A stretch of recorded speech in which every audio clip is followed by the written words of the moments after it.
बहुत समय पहले भारत में अनिरुद्ध नाम का एक राजा राज करता था। अनिरुद्ध का राज्य बहुत ही समृद्ध था, परंतु उसके दिल में हमेशा एक अधूरापन था। उसने अपने राज्य को खुशहाल बना दिया था, पर उसे लगता था कि कुछ बहुत महत्वपूर्ण है जो उसे अब तक हासिल नहीं हुआ। एक दिन एक साधु उसके दरबार में आया और राजा को एक रहस्यमयी पहेली दी। साधु ने कहा, हे राजन, तुम्हें अपनी आत्मा की शांति और सच्चे ज्ञान की प्राप्ति के लिए एक खास सफर पर जाना होगा। तुम्हें हिमालय के एक पुराने मंदिर में जाना होगा जहां सत्य की प्रतिमा रखी है, परंतु यह सफर आसान नहीं होगा। रास्ते में बहुत सी परीक्षाएं होंगी और हर परीक्षा तुम्हारे धैर्य, बुद्धि और साहस की परीक्षा लेगी। क्या तुम इसके लिए तैयार हो? राजा अनिरुद्ध ने बिना एक पल गंवाए सफर पर निकलने का निश्चय किया। उसके मन में एक विश्वास था कि यह यात्रा उसके जीवन में गहरे बदलाव लाएगी। राजा का सफर शुरू हुआ। सबसे पहले उसे एक जंगल से गुजरना था जहां तरह तरह के जानवर और अजीब सी आवाजें थीं, परंतु राजा का दिल दृढ़ था और उसने हर भय को पार किया। अगले पड़ाव पर उसे एक बूढ़े ऋषि मिले जो एक नदी के किनारे तपस्या कर रहे थे। ऋषि ने राजा को एक कठिनाई दी।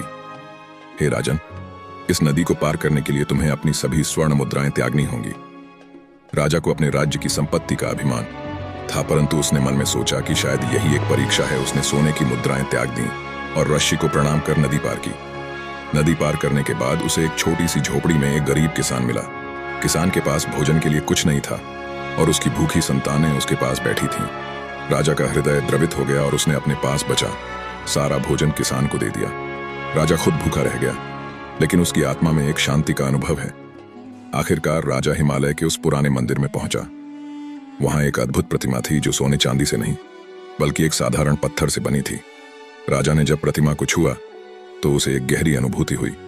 उसकी आत्मा में एक शांति और प्रसन्नता का संचार हुआ। उसे समझ में आ गया कि सच्ची संपत्ति ना तो सोना है और ना ही राज्य, बल्कि दूसरों के प्रति दया, त्याग और प्रेम ही सच्ची संपत्ति है। इस यात्रा से लौटने के बाद राजा अनिरुद्ध ने अपने राज्य में एक नए दृष्टिकोण से शासन किया। अब उसका ध्यान केवल समृद्धि पर नहीं बल्कि न्याय, करुणा और सच्चे सेवा भाव पर था। इस प्रकार राजा ने अपने राज्य को एक ऐसा स्थान बना दिया जहां हर कोई एक दूसरे का सम्मान करता और एक दूसरे के प्रति दया का भाव रखता। राजा की यह कहानी पूरे राज्य में फैल गई और लोग उसे केवल एक शक्तिशाली राजा नहीं बल्कि एक सच्चा मार्गदर्शक मानने लगे। दोस्तों, अगर आप भी ऐसी रोमांचक और ऐतिहासिक कहानी सुनने में रुचि रखते हैं तो आप हमारे इस पेज को सब्सक्राइब करें ताकि हम आपके लिए ऐसे ही रोमांचक कहानी लाते रहें।